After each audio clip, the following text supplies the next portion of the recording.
Yo, what's going on, everybody? Welcome in the Vikings Now by Chat Sports. My name is Patrick Siepman, and coming up on today's show, we're going to be taking a look at the Vikings Bears NFC North showdown in US Bank Stadium and talking about one thing the Vikings need to do, and if they don't, they could be in some big time trouble this Sunday. And then also later on today's show, Justin Jefferson. He was asked by the media about his performance against the Baltimore Ravens, and he had some interesting quotes. We'll get to that on the second half of today's show. Overall, should have you guys fired up about number 18 possibly having a big-time game this Sunday. But I do want to get you guys an updated look at our Week 11 subscriber battle. We are taking on the Bears Now channel here at Chat Sports. They're wagging. They got over 100,000 subscribers here on YouTube, and we are right on their heels for most subs gained this week. So if you guys haven't already, hit that subscribe button today.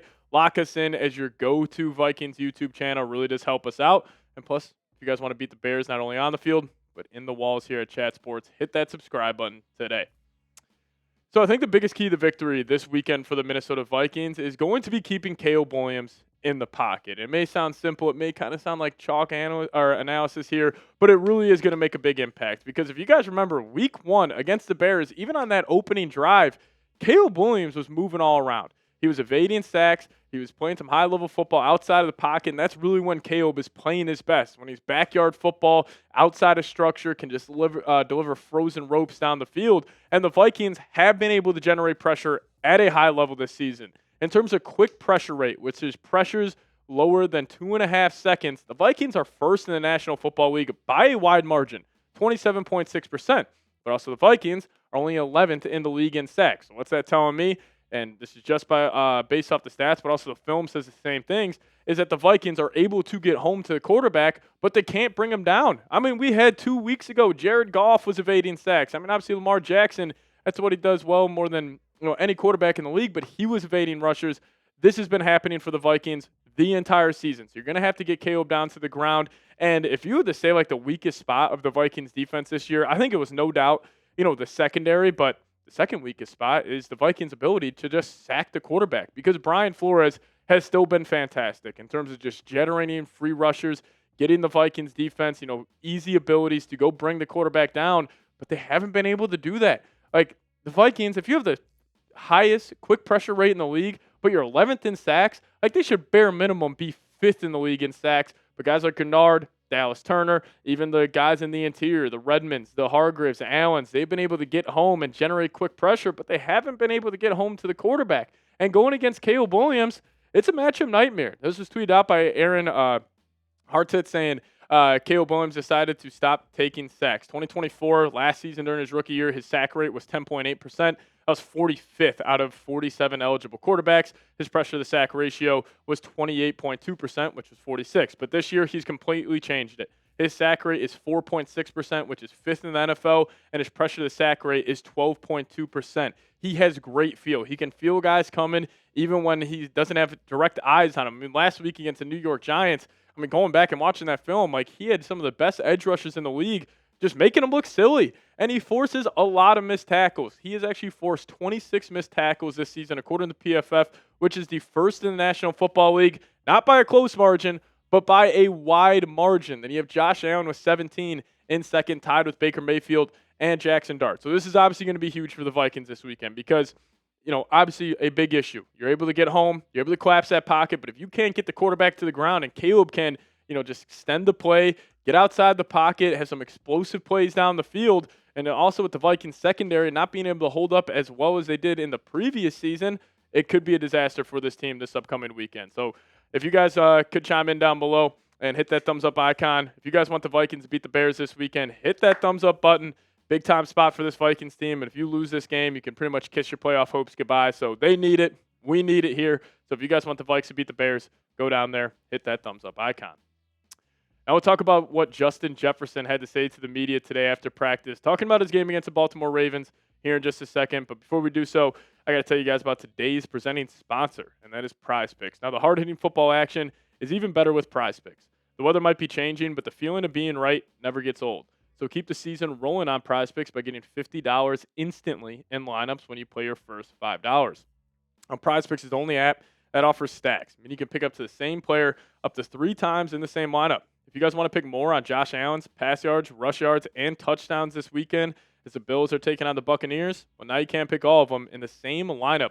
only on PrizePicks. Now, they also have a new feature where it's a feed tab where you guys can follow other PrizePicks players directly on the app and copy their lineups in one click. Whether it's a friend, a celebrity partner, or to someone whose picks you like, hit that follow button and check out every lineup they create in the new feed tab on PrizePicks. So download the PrizePicks app today, plug in that promo code CLNS, get hooked up with $50 in lineups after you play your first $5 lineup. That is promo code CLNS to get $50 in lineups after you play your first $5 lineup. But shout out to PrizePicks for sponsoring today's show. PrizePicks, it's good to be right. All right, so Justin Jefferson, during his media session today, had a lot of cool quotes. And this first one, Kevin Seifert tweeting it out saying, really interesting media session today with Justin Jefferson. Said he wants to get back to his savage and F it mode. He admitted his frustration on Sunday and addressed not chasing players who intercepted passes. Obviously, more to come. And also, Jefferson did post on his Instagram story today. It was because it is the 3-year anniversary of his crazy catch in Buffalo on that 4th and 18. He said, I need to get back to year 3 Jets. Hopefully that's the case this Sunday. But what Seifert was referring to is this, saying, I'm not really mad at the situation that I'm in, or I'm not mad at the players that we have or the plays that's being called. Of course I'm mad after an interception. You want me to be happy and go chase him down? That's not really something I want to happen. And I thought this was a little interesting by Jefferson. And I don't mean to kind of spin this in a negative way, but he kind of was talking like Stephon Diggs right there. And he was specifically when Diggs was, right before he asked to get traded from the Vikings, he kind of had some quotes very similar to that. But I just think Jefferson, he's just wired differently than Diggs. I think he'll be just fine. I think he's honestly being very transparent with the media, where he was saying, guys, what do you want me to do? I'm one of the best football players alive right now. I'm the best wide receiver alive. You want me to be happy when we have it 3rd and 1? Quarterback throws an interception. I fall down. Now, would I love for Jefferson to say, yeah, I got to be better. I got to go try to hawk down that defender who had that interception? 110%. But he would be just fine. And I think he's going to have a massive game this Sunday because I think when you have all-time great athletes who get embarrassed in previous week, which Jefferson did. Jefferson was flat out terrible against the Baltimore Ravens. He was dropping balls that he normally catches. He was, on both interceptions JJ had, they're both targeting him. But when you have these all-time great talents, the following week, coming off a bad week, he'll have a good time or a big-time game. It's just going to come down to, one, the quarterback and Kevin O'Connell, getting him easy looks. But I do like his mindset. It just kind of came off to me as him just being fully transparent. Now, if you want to say that's, kind of Diggsy, which it does kind of seem like it was, that's fine. But just Jefferson and Diggs are just wired a little differently. But Jefferson was also talking about his mindset, which I thought was cool. He's saying it's just going out there with that effort mentality and just going out there and just killing it. And not worrying about the plays, not worrying about anything else that I can't control. Now, I like that he's saying that, but also it kind of gets me back to this.